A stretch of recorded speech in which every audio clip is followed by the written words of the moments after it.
Allez, pour t'aider à devenir meilleur sur le chapitre cinétique chimique du programme de physique-chimie terminale, je te propose un exercice bilan, un exercice type contrôle en fait, sur lequel on va retrouver des questions un peu générales du chapitre. Alors voilà l'énoncé, si tu veux faire l'exercice par toi-même, mets la vidéo sur pause parce qu'après je vais rezoomer et tu n'auras plus accès à l'énoncé complet. Donc tu mets la vidéo sur pause, tac tac tac, tu bosses par toi-même et après tu te corriges avec ma correction comme d'habitude. T'as l'habitude. Allez, c'est parti. Hop. Donc on y va, hydrolyse du 2-bromo 2-méthylpropane. 2-bromo 2-méthylpropane, alors on va me dire après qu'on note cette molécule RBR, tout simplement. Qu'est-ce que c'est que l'hydrolyse d'une molécule? C'est une réaction entre l'eau et cette molécule. Donc effectivement, là j'ai le RBR qui réagit avec H2O pour former ce produit DH3+, et des ions Br-. Ok, il nous donne la réaction, tout va bien. Ils nous disent que le 2-bromo-2-méthylpropane est noté à RBR, donc comme je t'ai expliqué, on prélève une petite quantité du mélange réactionnel à différentes dates et on réalise une trempe et on dose le RBR. Donc en gros, on cherche à savoir quelle quantité de RBR il reste à différents instants en heures. Le temps est en heures, donc ça va de 0 à 40. Et on a les concentrations du RBR en millimol par litre. RBR, donc RBR, je vais écrire ici que ça, on le note RBR. Voilà. RBR est un réactif, donc évidemment sa concentration diminue au cours du temps, c'est cohérent avec ce qu'on observe. Et il nous donne la courbe donnant l'évolution de la concentration du réactif RBR en fonction du temps. Et tu as une courbe que tu connais bien dans le contexte du chapitre cinétique chimique. Alors, question numéro 1, on est ici. Déterminer la vitesse volumique de disparition de RBR à 0 heure, puis à 15 heures. Comparer ces deux vitesses. Quel est le facteur cinétique qui est ainsi mis en évidence? Donc on va regarder ensemble la technique pour aller chercher la vitesse de disparition à un instant donné, à une date donnée. C'est avec la tangente. Donc là je vais tracer la tangente à l'instant initial. Alors la tangente elle n'est pas comme ça, elle n'est pas non plus comme ça. Donc quand tu traces la tangente, effectivement il faut que tu sois un peu précis sur une question de ce type là. Il faut que tu fasses une belle tangente. Donc là, est-ce que... Alors, tu as compris la raison pour laquelle j'essaye de batailler pour faire passer ma tangente ici, c'est histoire d'avoir un point qui tombe juste parce que du coup, ma tangente, je vais ensuite aller exploiter son coefficient directeur et l'opposé du coefficient directeur, c'est la vitesse de disparition. Donc, je relève un petit peu et j'écris question 1. J'écris que la vitesse, donc AT égale 0 heure, AT égale 0 heure, vitesse de disparition de RBR égale moins le coefficient directeur. Bon, c'est pas très beau de l'écrire comme ça. Je vais écrire la vraie relation moins la dérivée de RBR par rapport de la concentration par rapport au temps à l'instant t égale 0. D'accord? Donc la vitesse à t égale 0. C'est-à-dire l'opposé du coefficient directeur. Et cette fois-ci, je l'écris. Voilà. Alors le coefficient directeur, là c'est une méthode, il faut connaître bien sûr. Le coefficient directeur, si tu ne sais pas trouver le coefficient directeur d'une droite, c'est problématique parce qu'on en a besoin dans plein d'exercices en fait. Plein d'exercices. Donc coefficient directeur d'une droite. Tiens, je vais faire une vidéo et je vais te mettre le lien au-dessus de ma tête. Donc elle n'est pas encore faite, c'est pour ça si tu regardes la vidéo tout de suite et que c'est pas fait, c'est normal que tu n'aies pas le lien. On va faire une vidéo pour réexpliquer clairement comment trouver les coefficients directeurs. On mettra le lien là juste au-dessus, tu pourras aller la voir. Donc coefficient directeur, je vais l'appeler M. J'utilise les deux points que j'ai identifiés en rose et je regarde le delta Y des deux points sur le delta X des deux points. Donc variation des ordonnées sur variation des abscisses. Alors je commence par ce point là et après je soustrais ce point là, d'accord? Donc lui, on est à peu près à combien? On est à 100, alors ça va de 1, 2, 3, 4, 5, donc c'est de, ça va 4 en 4, 4, 8, 12, 16, 20, ouais c'est ça, donc c'est 104, ça me fait donc 104. Je découvre l'exercice, hein. Je ne l'ai pas fait, je ne connais pas les valeurs, je n'ai aucune idée des résultats qu'on attend. 104 et les abscisses 0, moins 15. 0, moins 15. Donc c'est du total improvisation, total freestyle. Allez, go. 104 moins 20 sur moins 15. Le coefficient directeur est négatif, tout va bien. Bah oui, puisque la droite est décroissante, on a un coefficient directeur négatif, c'est cohérent. Voilà, moins 5,6, donc la vitesse de disparition de RBR à t égale 0, c'est 5,6. Et alors l'unité, comme en ordonnée j'ai des millimoles par litre et qu'en abscisse j'ai des heures, j'ai donc divisé des millimoles par litre par des heures, ça me fait des millimoles par litre par heure. Voilà, vitesse de disparition ici, millimoles par litre par heure. Évidemment, si cette vidéo te plaît, n'hésite pas à t'abonner. Tu cliques sur la petite icône juste dans le coin de la vidéo et ça y est, tu es abonné, tu as accès à toutes les notifs régulièrement chaque fois que je sors une vidéo. Si tu es habitué à ma chaîne, tu sais que je sors beaucoup de vidéos. C'est plus normalement qu'une fois par semaine. Donc si tu veux toutes les notifs, abonne-toi et n'hésite pas à diffuser autour de toi. Et on va faire à t égale 15 heures. Donc à t égale 15 heures, je retrace la tangente. Alors on est ici. Tac, tac, tac. Je vais utiliser ces deux points là. Non, ça c'est moche. Je vais faire en violet. Allez, hop. Donc t égale 15 heures. On y va. Je peux faire mieux. Allez. Ça marche à peu près ça comme tangente. Tiens, en plus on va se faire le plaisir de passer par ce point là. Comme ça on a un point fixe. Et alors il faut que j'identifie un deuxième point fixe. Tiens, si j'avais prolongé ma courbe, je pense que ouais, ça passe par ce point là. Bah oui, parce que quand tu cherches à établir le coefficient directeur d'une droite, le plus simple c'est de trouver des points dont tu puisses lire correctement et facilement les coordonnées. Donc là en l'occurrence ce point là et ce point là, tout va bien. Donc ça va me faire 60 moins 0 sur 10 moins 35. Allez, allez, j'écris directement en vitesse de disparition égale 60 moins 0 avant d'oublier sur 10 moins 35. C'était ça ou pas? J'ai oublié, ça y est. Je vais être obligé d'aller voir à nouveau. Moins l'opposé du coefficient directeur. Alors 60 moins 0 sur 10 moins 35. Ouais. Donc delta y sur delta x. J'espère que tu as compris. Et on y va. Donc 60 moins 0, ça doit faire 60 si je dis pas de conneries. Sur 10 moins 35. Ça fait 2,4 et 2,4 millimol par litre par heure. C'est inférieur à, donc la vitesse de disparition à t égale 15 heures est inférieure à la vitesse de disparition à t égale 0 heure. Pourquoi? Eh bien parce que à t égale 0 heure, tu as plus de réactifs que à t égale 15 heures. Il y a plus de réactifs qu'à t égale 15 heures. Donc plus de réactifs, ça veut dire plus de concentration de réactifs, ça veut dire une vitesse de réaction plus importante, plus élevée. Donc le facteur cinétique mis en évidence, c'est la concentration des réactifs. Facteur cinétique, je ne fais pas de phrase, hein, je te dis rapidement comme ça, je mets des mots-clés. Concentration des réactifs. Voilà. Exactement le type d'exercice, tu as vu, sur lequel on a des questions générales. On va pouvoir exploiter toutes nos compétences sur le chapitre. Et si je n'ai pas de compétences, c'est compliqué, c'est pour ça qu'il faut faire des exobilans. Et oui, et d'ailleurs, il y a d'autres exobilans sur le chapitre de la cinétique, mais ça, c'est sur mon site, tu as le lien en descriptif de la vidéo. Des exos réservés, évidemment, je ne peux pas tout mettre sur YouTube parce que voilà, tu comprends, c'est beaucoup de boulot et ça, tu t'en doutes. Mais si tu es intéressé par faire plus d'exobilans, notamment sur la cinétique, tu regardes, tu cliques sur le lien, tu vas sur mon site et tu as d'autres exercices, d'autres sujets et les corrections si tu veux t'abonner. Alors, déterminer le temps de demi-réaction T1,5. Pour le temps de demi-réaction T1,5, je vais passer, en fait, il me faut la courbe. En fait, il me faut la courbe. Alors, T1,5, il y a plusieurs méthodes ici. Et le truc, c'est que il y a une méthode qui m'embête en fait. Et j'ai essayé de regarder dans les bouquins, c'est pas très clair ce qu'on attend des élèves sur la recherche du T1,5. Le T1,5, pour moi, la définition qui me va bien, c'est la durée nécessaire pour consommer la moitié du réactif limitant. Durée nécessaire pour consommer la moitié du réactif limitant. Mais ça suggère qu'il y a un réactif limitant et que la réaction soit totale. Là, en l'occurrence, ma réaction, est-ce qu'elle s'arrête ici?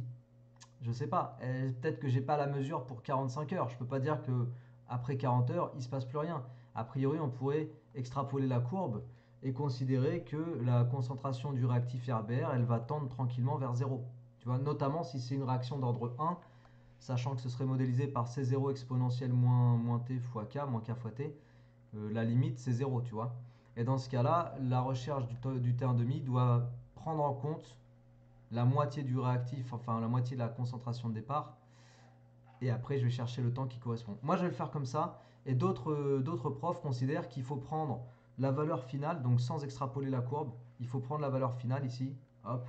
Regardez où tu tombes et prendre la moitié de cet écart-là. Bon, personnellement, je ne vais pas le faire comme ça. Voilà, j'assume, c'est mon choix. je vais considérer que je prends la concentration de départ, je divise par 2 et je regarde le temps qui correspond. Ok? Durée nécessaire pour consommer, pour conso, j'écris rapidement la moitié du réactif limitant. Voilà, la moitié du réactif limitant. Ok, alors je prends la concentration de départ, RBR initial. RBR initial, c'est 104. 104 millimoles par litre. Je divise par 2. Donc concentration de RBR divisé par 2. 104 divisé par 2, un peu de calcul mental, ça nous fait 52. Ok, 52 millimoles par litre, j'écris pas. Je me place à 52 ici, donc 50, 44, 48, 52, bah 52, je suis là. 52, 56, 60, ouais, c'est bon. Hop, et je me prolonge, je me projette sur la courbe. Voilà. Donc j'aurais quoi? J'aurais T1,5, 11, 12, 13, 14, donc 14 heures environ, T1,5, environ égal à 14 heures. Ok? Voilà. En exploitant la méthode que je t'ai dit que je préférais sélectionner. Ok? Allez, question 3. On fait l'hypothèse d'une réaction d'ordre 1 par rapport à RBR. Exprimer la vitesse en fonction de la constante de vitesse K et de la concentration RBR. Donc ça, c'est une question de cours. Question 3. Hypothèse. Réaction ordre 1. Qu'est-ce que ça me permet de dire? Ça me permet de dire que la vitesse de disparition... Alors, vitesse de disparition, on va la noter V parce que ça commence à me saouler d'écrire disp, RBR, etc. Et comme il l'appelle V dans l'énoncé... Non, il l'appelle pas V. Oh là là. Bon, allez. On va faire les choses bien. C'est K fois la concentration de RBR. Et ça, j'ai quoi? J'ai appliqué quoi? J'ai appliqué mon cours. Voilà. Ici, j'applique mon cours. Dac. Vitesse de disparition égale K fois RBR. La vitesse est proportionnelle à la concentration de RBR dans le contexte d'une réaction d'ordre 1. K, c'est la constante de vitesse. Constante de vitesse. Et on pourra dire ici dans le contexte qu'elle est en heure moins 1. Parce que le temps qu'on utilise dans l'énoncé est en heure. Tu te souviens? C'est ici. Tac. Go. Donc on est sur la question 3. On a fait ce qu'il fallait. Question 4. En déduire l'équation différentielle vérifiée par RBR. Alors ça, je te l'ai montré aussi dans d'autres vidéos sur ma chaîne.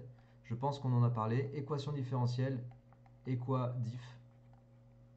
On sait que la vitesse de disparition, par ailleurs, c'est l'opposé de la dérivée de la concentration par rapport au temps.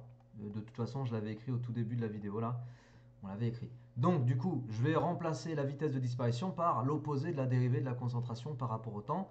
Et j'obtiens quoi? Eh bien, j'obtiens une équation dans laquelle intervient une fonction. Bah, la fonction, c'est la concentration de RBR à tout instant. Une fonction et sa dérivée. Tu vois? Là, j'ai la fonction qui représente la concentration de RBR à chaque instant. Et là, j'ai sa dérivée. Je peux noter C. Alors, pour que les choses soient plus claires pour toi et peut-être plus visualisables, je vais écrire que RBR à chaque instant, je vais noter ça à la fonction C de t. Comme ça, on se remet dans l'écriture d'une fonction. Ça veut dire que là, j'ai moins la dérivée de C par rapport au temps égale K fois C, ou C de t. Donc ça, c'est bien une équation différentielle. Équation différentielle que je peux aussi écrire sous la forme, autre écriture, dérivée de C par rapport au temps, plus K fois C égale 0. Voilà, si je redispatche les termes différemment. Donc voilà l'équation différentielle vérifiée par la concentration du réactif RBR à chaque instant. Alors il me demande, une fois que j'ai établi l'équation différentielle, quelle est la solution de cette équation différentielle? Là, c'est vraiment un exercice de cours. On nous demande de balancer ça. Je n'ai pas besoin d'aller le démontrer. Donc solution générale. Alors pareil, je t'ai fait une vidéo dans laquelle je t'explique comment manipuler les équations différentielles. Je vais te mettre le lien au-dessus de ma tête, là ou là, je ne sais plus. Et puis comme ça, tu peux aller voir pour apprendre à manipuler les équadifs dans le contexte du programme de physique-chimie terminale. Alors, solution générale, c'est concentration initiale, c'est 0, fois exponentielle moins K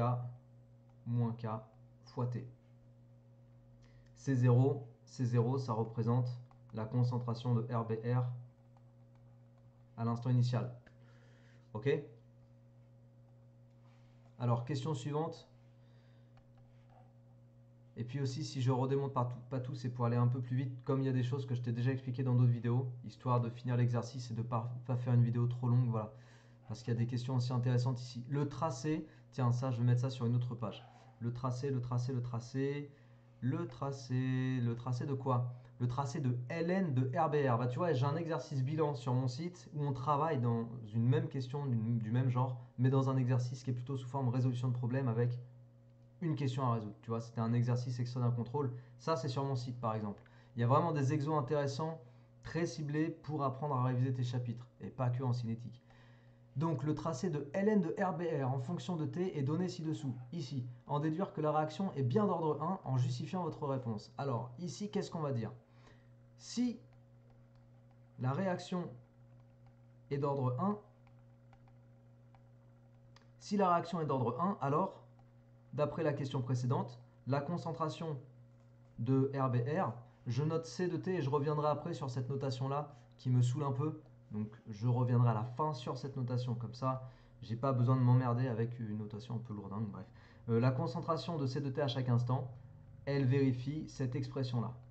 Ça, c'est ce que je trouve quand ma réaction est d'ordre 1 par rapport au réactif RBR. Alors, regarde ce qu'on va faire. On va aller regarder ce que me donnerait Ln de C, puisque là, la courbe, elle me parle de Ln de C, en fait. Ça, c'est Ln de C, avec ma notation simplifiée, c'est Ln de C. Comment doit être, à quelle forme doit avoir la fonction Ln de C? Ln de C, ça serait égal à Ln de C0 fois exponentielle moins kt. Alors là, on va faire des maths, hein, je te préviens. Il faut que tu sois un petit peu à l'aise avec l'utilisation de la fonction logarithme népérien. Alors, logarithme népérien d'un produit, eh bien, ça transforme le produit en somme. Logarithme de a fois b, c'est ln de a fois ln de b. Donc là, ça me fait ln de c0 plus ln de exponentielle moins k fois t. Logarithme de exponentielle x, logarithme de exponentielle x, ça fait x. Donc tout ça, là, ça va faire moins k fois t. Voilà. Et j'ai quoi? J'ai ln de c qui est égal à ln de c0 plus moins k fois t. Autrement dit, si je le mets dans un autre sens, ça fait moins k fois t plus ln de c0. Eh bien, ce que tu obtiens ici, mon ami, c'est une fonction affine. Ln de c est une fonction affine du temps parce que c'est de la forme m fois t plus p, forme d'écriture d'une fonction affine. Et ça aussi, il faut savoir le lire quand tu écris quelque chose. Dans le langage mathématique, il faut que tu interprètes entre les lignes ce que tu écris. Ln de c est une fonction affine du temps. Affine du temps. Voilà. Je souffle un peu parce que ça va très très vite. Ça va, tu suis? C'est bon? Fonction affine du temps. Et effectivement, le graphique nous montre bien que ln de c est bien une fonction affine du temps, donc ma réaction est d'ordre 1. En fait, pour que tu reprennes le raisonnement, c'est ça que j'ai dit. Si la réaction est d'ordre 1, alors je suis censé obtenir ln de c qui est une fonction affine du temps. Or, expérimentalement, ln de c est bien une fonction affine du temps parce que j'ai une droite. C'est bien une fonction affine du temps. Donc, la réaction est bien d'ordre 1. Tu vois? Donc, on va le conclure comme ça. Or, expérimentalement, etc., ln de c égale f de t est bien une fonction affine du temps. Quelle heure il est? Parce que j'ai cours dans 15 minutes. Va falloir speeder. Est une fonction affine du temps. Donc, la réaction est bien d'ordre 1. Et c'est comme ça que j'ai fait les vidéos. C'est pour ça que des fois, tu vois, c'est un peu à l'arrache parce que je l'ai fait entre deux cours, je l'ai fait entre deux ci, de ça. C'est toujours sur le pouce. La réaction est bien d'ordre 1 par rapport à RBR. Mais bon, ça continue à te plaire, hein, sinon tu serais plus là déjà sur ma chaîne. Donc, on continue et on va me demander, question suivante, elle est aussi la fonction, enfin la question, elle est attendue en fait. C'est-à-dire que puisque tu as une fonction affine, il va falloir trouver K qui est le coefficient directeur. Pourquoi? Eh bien tout simplement parce que dans l'expression qu'on a mis ici en évidence, là, tu as le coef directeur de la droite. Et donc ça veut dire que le coef directeur de la droite, ça fait 3 lectures de coefficient directeur sur cet exercice. Si après ça, tu ne sais pas lire des coefs directeurs, ce sera problématique. Le coef directeur de la droite, c'est moins K, et je vais le trouver en exploitant 2 points. Lui, il tombe juste, et puis lui aussi, tiens. Donc on va exploiter ces 2 points-là. Le coef directeur, je vais l'écrire là, ça fait 3 moins 2,5 sur, je suis censé trouver un truc négatif, c'est logique, sur 30 moins 40. 30 moins 40. Voilà. Alors ça, je ne vais pas faire de tête, j'ai pas envie. 3 moins 2,5 sur 30 moins 40. Moins 5. Moins 5. 10 moins 2. M égale moins 5,0 10 puissance moins 2. Et donc K, K c'est 5,0 10 puissance moins 2. Question 7, je sais plus. Moins K, ça fait le coefficient directeur. Et donc ça fait moins 5,0 10 moins 2. Donc K égale 5,0 10 moins 2. R moins 1, on avait dit tout à l'heure l'unité. Ok? C'est vraiment un exo classique ça. Retrouver la valeur de t1,5 à partir de la valeur de la constante de vitesse, démontrer la relation utilisée. Alors, je t'ai fait une vidéo dans laquelle j'ai démontré la relation entre t1,5 et k dans le cadre d'une réaction d'ordre 1, d'une loi de vitesse d'ordre 1, pardon. Et du coup, je ne vais pas refaire la démonstration, je vais mettre la vidéo au-dessus de ma tête. Donc, faut pas que j'oublie parce que je t'ai dit que j'allais mettre plusieurs vidéos au-dessus de ma tête. Il y a beaucoup de choses au-dessus de ma tête du coup. Et je ne vais pas refaire la démonstration pour la question 8, je vais directement te balancer le résultat. Parce que comme je t'ai dit, il faut que je speed pour être à l'heure pour mon cours. Et j'écris juste que t1,5 égale ln de 2 sur k. Voilà, démo en vidéo. Donc je te laisserai aller voir ça, démo en vidéo. De toute façon, toutes les vidéos qui ont rapport avec la cinétique, tu retrouveras ça dans la playlist cinétique. Et je vais faire le calcul directement de t1,5. Alors j'espère qu'on va trouver le résultat de tout à l'heure, parce que souviens-toi qu'on avait déjà calculé t1,5. Si on ne trouve pas le résultat de tout à l'heure, c'est la merde et on va devoir tout recommencer. Et non, c'est pas possible. Suspense.